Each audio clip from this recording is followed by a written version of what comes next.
Nylon मांजा विक्रेत्यांवर आता थेट तडीपारीची कारवाई, पाहूया सविस्तर बातमी।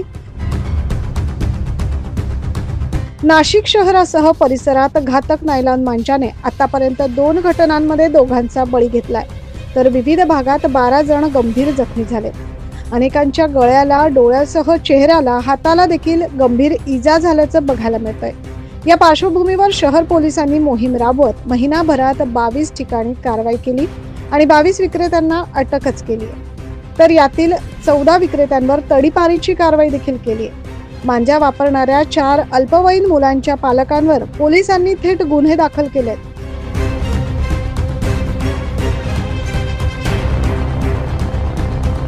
विशेष बाब म्हणजे पोलिसांकडून गुन्हे दाखल केलेल्या विक्रेत्यांचे 2 वर्षातील गुन्हे तपासण्यात येऊन यापूर्वी जर मांजा विक्रीत पकडला गेला असेल तर अशांविरोधात आता थेट मोक्का कारवाई करण्याचं पाऊल उचललं जाणार आहे, अशी माहिती पोलिसांच्या वतीने देण्यात आली। Bureau report, 9 news Maharashtra.